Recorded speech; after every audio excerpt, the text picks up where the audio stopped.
Hi, I'm Thomas Pilnik. This is Lauren Powell Projects, and the show is Tread Lightly. Hi, I'm Kaylie Kaitschuck. I'm at Lauren Powell Projects, and this is Tread Lightly. Hi, I'm Kayla and I'm here at Lauren Powell Projects for the show Tread Lightly.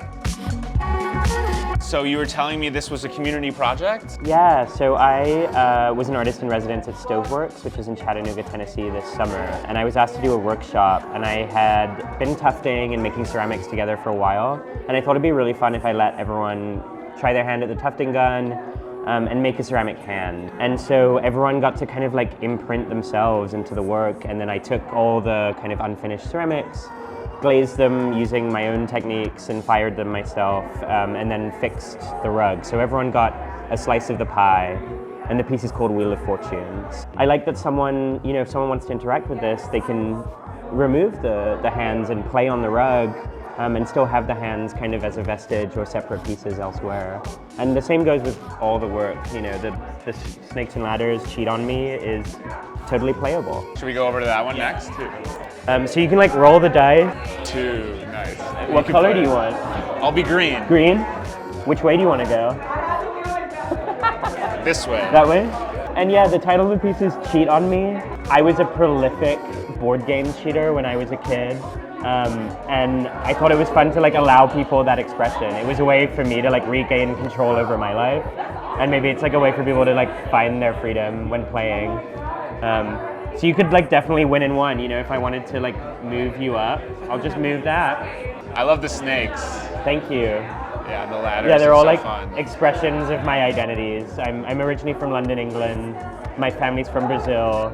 I identify as queer, and so I wanted to find ways to like wrap my own personal narrative like within the snake. How long have you been tufting for? I started in December of last year. And then how long have you been doing ceramics? The same amount of time. They both kind of coalesced at the exact same moment, and they play with each other. They dance with each other. So tell me, what got you into art?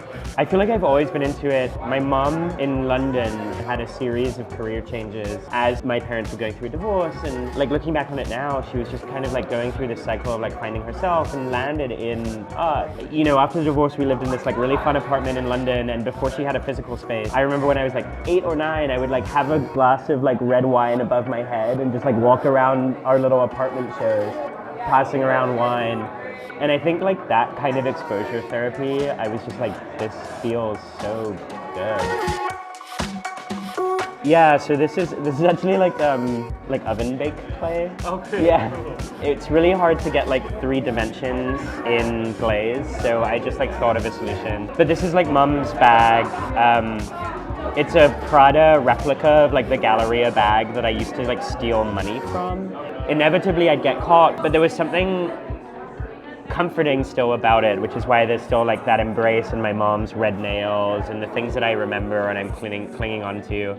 And if you look inside it now, it's empty, it was just a trap. It was hollow, it never felt good, it always ended badly. But I want everyone to be able to be like, I remember that feeling too. Whether it's about skin cancer or Fruit Loops or Prada bags, I think there's like something here that will unlock memories and nostalgia for everyone and ask us to like envision the underbelly of it. What does it look like without the rose-colored glasses?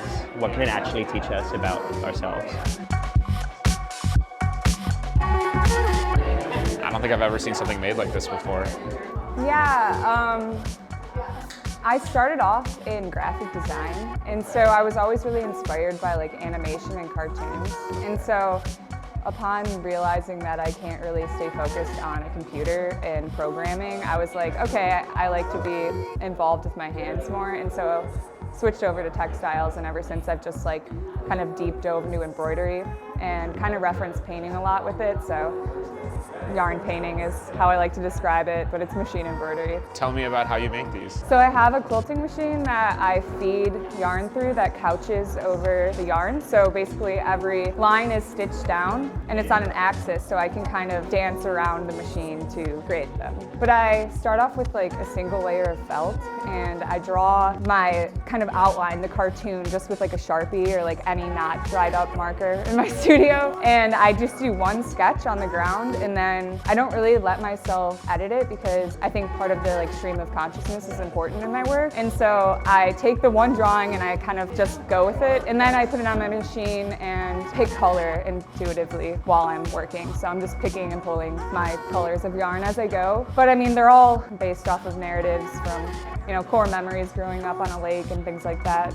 So family, sort of innocence, a little bit of like grim things as well. And you said you were just getting into sort of the sculptural elements of it, building outside the canvas itself. Yeah, because like I've always wanted to be an animator. I've always wanted to do cartoons and like set design, and this is kind of my way of exploring it. Like I've always been interested in puppets and like stop motion, and so like having these elements is like bringing, you know, kind of this like allure, like it's like alive, it's kind of with you. And so I'm enjoying, it's like a new thing for me to do, but I'm enjoying like kind of the relief of like making it.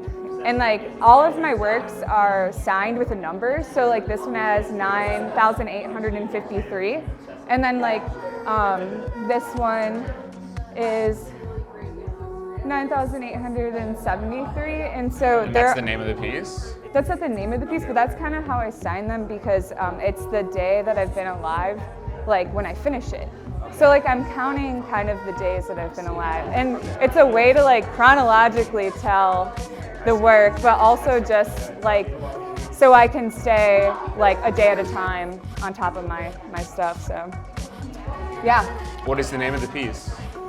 Oh, this piece is Teardrops on My Guitar, so a Taylor Swift reference.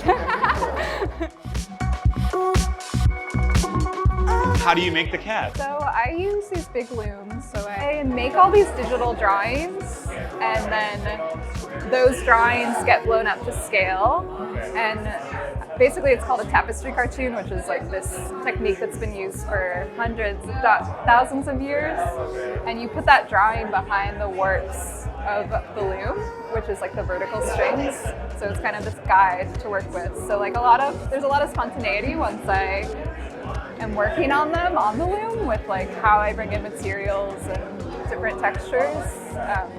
But I do kind of like create the characters before that. How are they attached? They're nailed to the wall, yeah. You've made a bunch of walls like this before. This is my second. Oh, this second one. So I've seen the first, I guess. Kind of a new exploration, which I'm excited. I think there's a lot of possibilities because I think of them as kind of like cutouts. And tell me about sort of the centerpiece here. I'm thinking that like the cats are kind of looking to the inflatable and bowing to him and like wondering if there's any hope. So it drives the narrative. It's so good. When did you start using a loom? 2008. And how'd you get into it? Well, I went to school for textiles, so I found it then. But yeah, I just like saw the loom room and was like, this is what I'm gonna do. And do you have cats? I do have 2 cats. Yeah, what are their names? Athena and Penny. Okay.